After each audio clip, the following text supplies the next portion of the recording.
The airplane cabin smelled of fresh coffee and recycled air. Passengers bustled to their seats, dragging carry-ons, adjusting masks, and scrolling through their phones. But among the noise, one couple stood out. A tall black man in a tailored navy suit, his polished shoes clicking against the aisle floor, walked beside a woman in a flowing cream dress and pearl earrings. They carried themselves with quiet confidence, the kind that comes from years of hard work and success.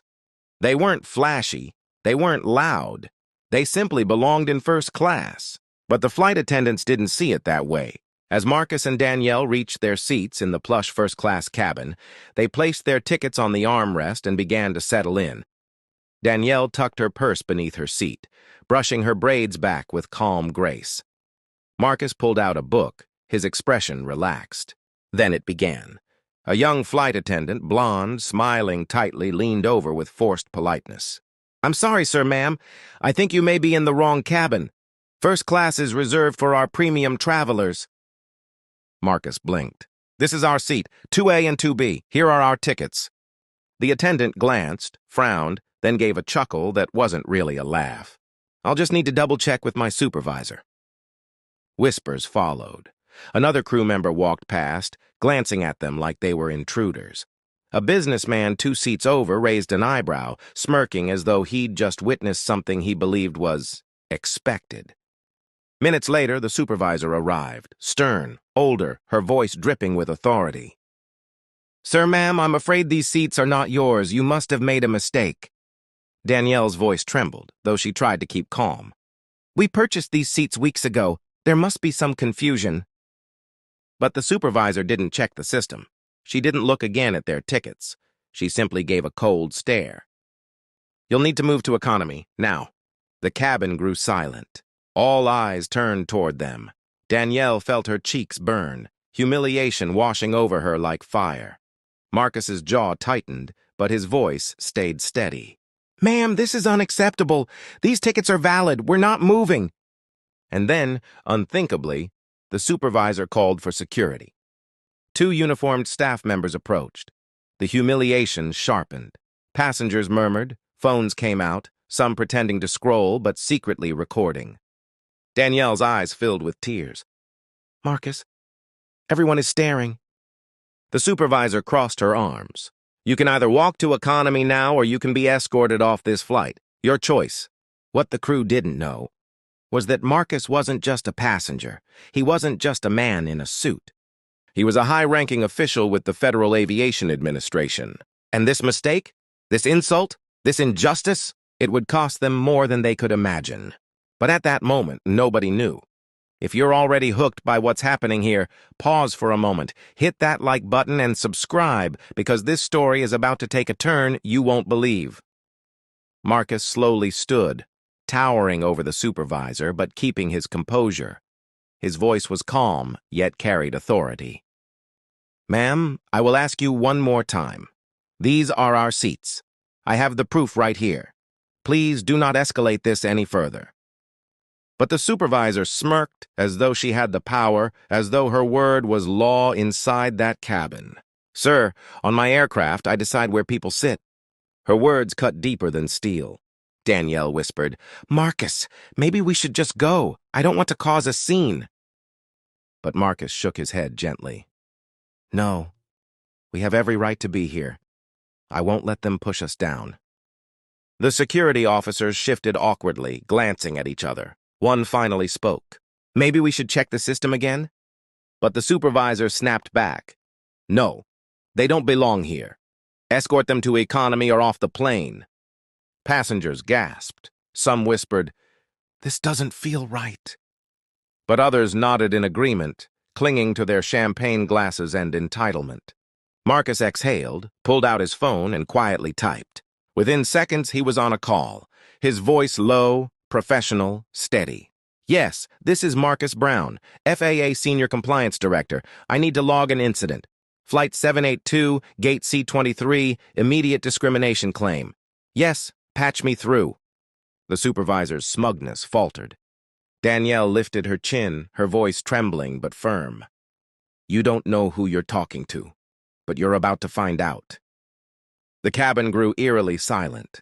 Even the hum of the engines seemed to hush. The supervisor stammered, FAA?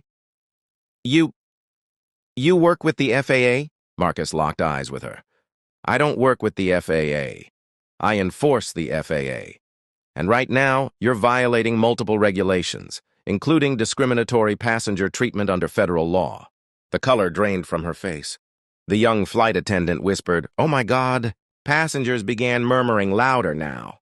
Some pulled out their phones to record more openly. A businessman leaned forward, muttering, This is going viral. The security officers stepped back. Sir, we apologize. We didn't know. But Marcus cut him off. No, don't apologize to me. Apologize to my wife. Apologize for humiliating her in front of an entire cabin. Apologize for assuming that, because of the color of our skin, we couldn't belong here. The supervisor swallowed hard, her voice cracking. Ma'am, I'm sorry. But Danielle didn't even look at her. She turned to Marcus, tears streaming down her cheeks, not just from pain, but from relief. Marcus's phone buzzed again. He answered. Yes, this is Brown. I need a federal investigator at the gate upon landing. Yes, I'll file a full report. No, I don't want them removed mid-flight. Let them finish their jobs, if they can. He hung up. Silence. The power dynamic had shifted. No longer were Marcus and Danielle the quiet couple being told to move. They were the ones in control. And the crew? They were trapped in their own arrogance, facing consequences they had never imagined. The flight continued in tense silence. Every time a flight attendant passed Marcus and Danielle, their smiles were stiff, their voices brittle. First-class passengers shifted uncomfortably, suddenly aware of their own complicity in watching silently before. Danielle sipped her water, her hands trembling. Marcus, I just wanted to fly in peace. Why does it always have to be like this? Marcus held her hand. Because some people see our skin before they see our humanity, but today, they saw the wrong people to underestimate. When the plane landed, the supervisor tried to exit quickly, but waiting at the gate were 2 FAA investigators and a uniformed airport official. They boarded immediately. Mr. Brown, one investigator nodded respectfully. We've received your report. May we speak with the crew? Marcus stepped aside. Danielle finally smiled, her dignity restored. The supervisor's face went pale. The young attendant burst into tears. Passengers gawked, realizing the magnitude of what they'd just witnessed. The investigator's voice was stern. You are hereby suspended pending full review of discriminatory conduct in violation of FAA regulations. Gasps erupted. The crew froze. The world they thought they controlled had just collapsed. As Marcus and Danielle walked off the plane, passengers began to clap.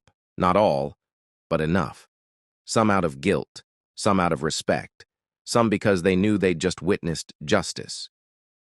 Danielle whispered, Do you think this will change anything? Marcus looked out at the runway lights, his voice low but resolute. One incident at a time, one truth at a time. That's how change begins. The video clips recorded by passengers spread online within hours. Millions watched. The story hit news outlets, sparking national outrage. The airline issued a public apology. The supervisor resigned. Policies were rewritten. But for Marcus and Danielle, it wasn't about fame. It wasn't about headlines. It was about dignity. About reminding the world that first class is not about skin color. It's about respect. And sometimes, the people you try to humiliate are the very ones holding the power to humble you.